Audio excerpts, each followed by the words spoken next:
Thank you, Honorable John Methu.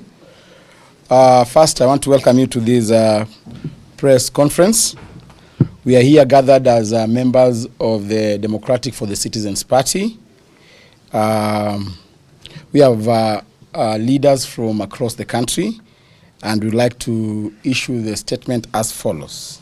We, the DCP, we wish to address ourselves to the nation of Kenya and the patriotic citizens of our beloved country as follows. Last week, we announced that our party leader, His Excellency Rigathi Gachagua, will return to the nation on Thursday, 21st August at noon from the United States of America. We want to confirm that his return is still as scheduled. Second, we call on the people of Kenya to show up at the Jomo Kenyatta International Airport at 8 a.m. to receive our beloved party leader. We shall have a mother of all peaceful processions upon his arrival. The procession will begin from the Jomo Kenyatta International Airport to the Central Business District and later address a public rally at the hallowed Kamkunji grounds. The police are hereby notified to provide security, and they should not dare to demonstrate against the people of Kenya. We have done a letter to the Inspector General notifying him of the said activity. We confirm that indeed we will, and as a party and as the people of Kenya, we shall gather at Jomo Kenyatta International Airport starting from 8 a.m. This is to ensure that we plan ourselves adequately. We have people traveling from across the country, all the way from Tesoland, from Luoland, and therefore we want to have good organization and protocol at the airport. So we want to ask all our supporters traveling from across the country to be at Jomo Kenyatta International Airport as from 8 a.m. We are also adequately informed of the mischief and also plans by President William Ruto to have our party leader arrested upon his arrival at Jomo Kenyatta International Airport. We are also informed that William Ruto is planning to divert his plane to either Kisumu or Mombasa International Airports to arrest him from there.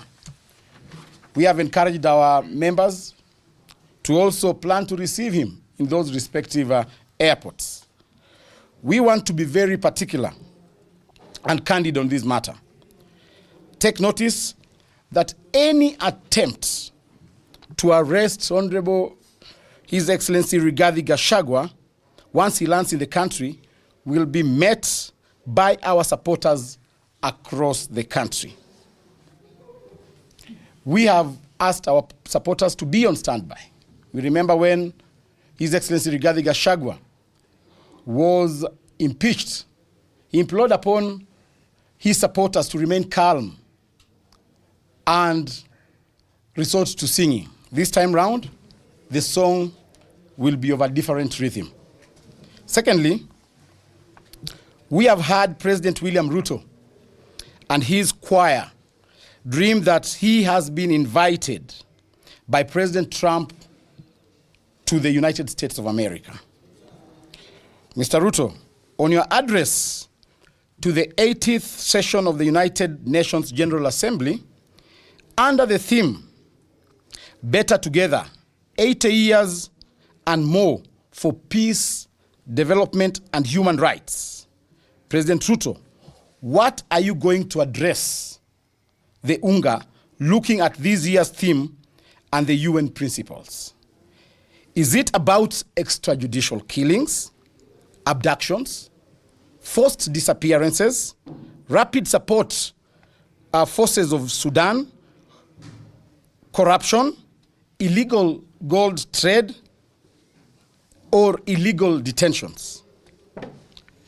Or on this matter, we, the Democratic Party, Citizens Party of Kenya, wishes to bring to the attention of the global community and the United Nations General Assembly that the President of Kenya has consistently violated the very principles upon which the UN was founded. That is human rights, dignity, and peace. Under his watch, Kenya has witnessed brutal suspension of peaceful demonstrations. Young Kenyans exercising their constitutional rights to protest have been met with live bullets, unlawful detentions, and state-sponsored abductions. Systematic violation of freedom of expression. Journalists, whistleblowers, and activists continue to be harassed and silenced. Failure to protect human life. Innocent citizens have died at the hands of security forces with no accountability from the Kenyan government. The UN Charter, the Universal Declaration of Human Rights, and the multiple treaties Kenya is a signatory to all demand protection of fundamental freedoms. Yet, the President of Kenya seeks to parade himself as a statesman before the international community, while his regime is guilty of bloodshed at home. We therefore join the young people of Kenya in petitioning the United Nations not to grant Mr. William Ruto the honor of addressing the upcoming convention. Doing so would amount to legitimizing dictatorship, tyranny, and betraying the young, the women, and the people of Kenya, whose only crime was demanding their rights, justice, and accountability. We therefore call upon the UN General Assembly to review his eligibility to speak on matters peace and human rights. We strongly call on the United States of America as the host country to consider declaring him persona non grata in line with international practices on leaders who trample human rights. We demand that the global civil society and partner nations join in boycotting and condemning any platform extended to Mr. William Samoei Ruto. The United Nations must stand with the people of Kenya, not oppressors. History will judge harshly any institution that enables authoritarianism to thrive under the guise of diplomacy. End of statement. For Kiambu town, 2 minutes Mashari.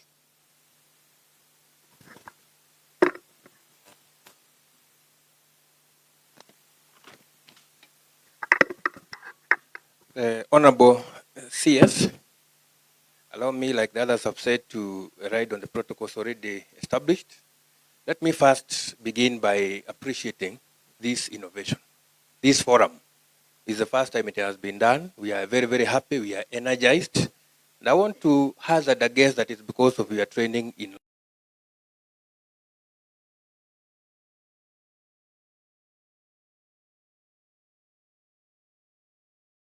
here is under the Chatham House rules. In other words, what we are saying here, nobody is going to be followed up. That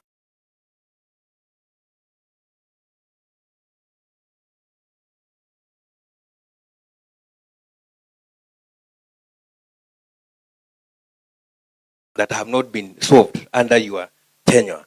Let me first begin by thanking you for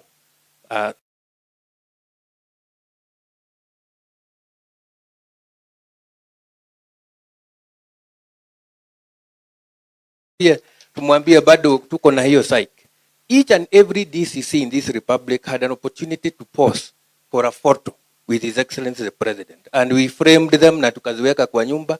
Wengine mpaka saizi ziko kama profile photo, na wengine wanajifanya ni kama ni yeye peke yake alipigwa, lakini we don't say that it is all of us.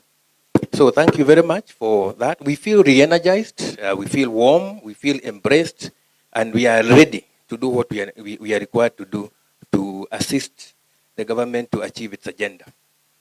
The other problem, one of the problems we are having is office space. With the rapid expansion of administrative units, sometimes you find that we do not have enough office space.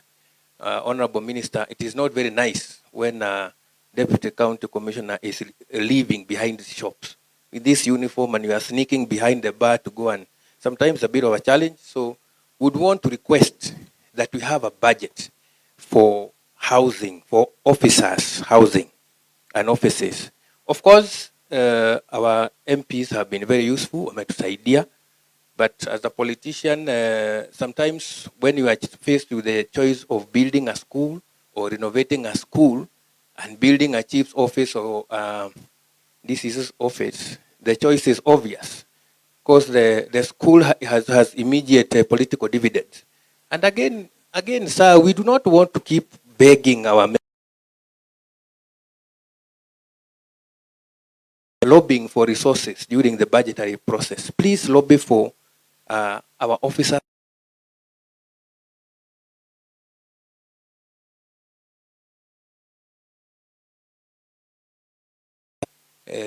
This one does not even need to wait for the budget. I'm sure you have some.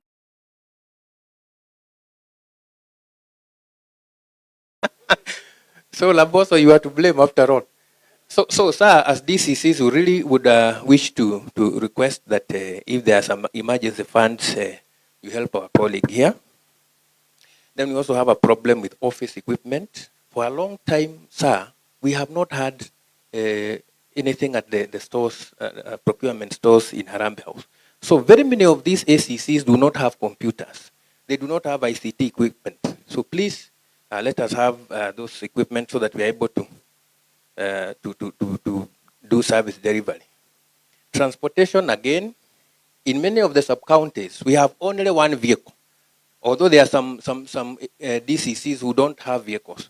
But many sub-counties here in Kambu is only the DCC's vehicle, which we share with everybody, the ACCs, departmental heads, because as the coordinator of national government functions, any national government head of department who does not have a vehicle, they come to borrow from our office and we help. So if we could have at least two, so that you can have one for the DCC and other heads of department and one for the ACC, it can help. On training, sir, we want to thank you for what you have done for us, but there are still a few DCCs who have not undergone the Senior Leadership Development Program course. We'd want to request that those ones also are able to go through the SLDP course. There are a few who have not done it and they are DCCs. Then there is one course, sir, called the National Defense College course. I'm sure this has probably not been talked about anywhere. This course is for senior leaders. It is a strategic level course, and the course costs 4.7 million shillings. Every year, the State Department for Interior sends 2 officers to the NDC College at Karen. Unfortunately, even when they successfully finish the course, it is only the Ministry of the State Department of Interior that does not promote its officers. Sir, this is the course that moves a KDF officer from colonel to brigadier, who is a 1-star general. Anybody who is in KDF who is a brigadier must pass through NDC. Sir, we have gone through that course, some of us, and sometimes we even go back to even a smaller station, yet you have now been empowered. So as a ministry, I think we have invested in these officers and we should deploy them accordingly. Many of this course, sir, Honorable Minister, also helps us in this multi-agency era, because we train with senior officers from the Army, from Air Force, from police, all of them. And it helps in terms of gelling when we are doing our multi-agency activities. So finally, AIE, sir, you know we are coordinating government business, and everybody relies on us at the sub-county level, even to mount national celebrations. So we have a very big problem with mounting national celebrations, because the money we get now is not even enough to hire tents. And yet every one of us must mount national celebrations. So, sir, we would want you to look at it, because in Atuaibisha, when we cannot even hire tents for national celebrations, and we do not want to beg business people, because sasa ukienda kwa mtu wa pombe akupatie pesa, the next time you want to arrest, atakwambia si nilikusaidia. So please, sir, if you can help there, would really be pleased to be able to continue having that visibility on the ground. With those few remarks, let me end there. Thanks you very much and welcome again. Thank you so much, Titus Macharia, and our guest of honor. With that, tumefikia mwisho ya civil servant. Nataka tuchukue mkono juu, tujipigie mkono. One, asante sana. Sasa tunaingia phase 2, ambaye tunataka kusikia viongozi wale tumekuja nao wanasema nini. Na kutuanzishia, nataka kuanza na kijana anaitwa Anthony Mbugua from Thika East. Dakika moja tafadhali, hakuna wakati. Atafuatwa na Beatrice kutoka Kiambaa, akiakilisha akina mama. Akuja hapa akaribie. Yes. Wewe sio kijana, uko na miaka ngapi? Tunataka vijana jamani.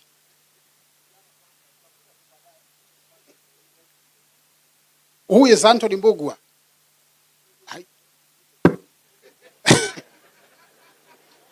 Then tunataka Beatrice kutoka Kiambaa au hapa. Tunataka Pastor Eva Njuguna au hapa.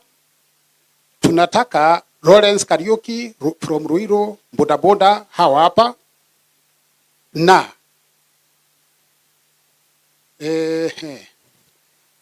Na Edward Kubai Bogwa, a business person.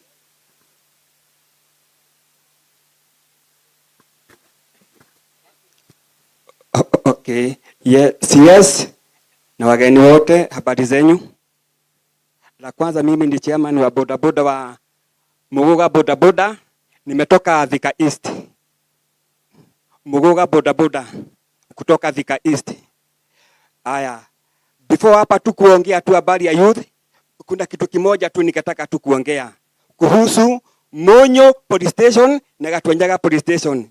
Ningezungumza ya kwamba huko kuko na shida moja kubwa sana ya magari, ya kwamba ati kuna gari moja tu ati inapata kusavu hizo police station zote, na shida ile ambayo iko ni ya kwamba ati Monyo Police Station ni kilomita ambayo iko mbali sana.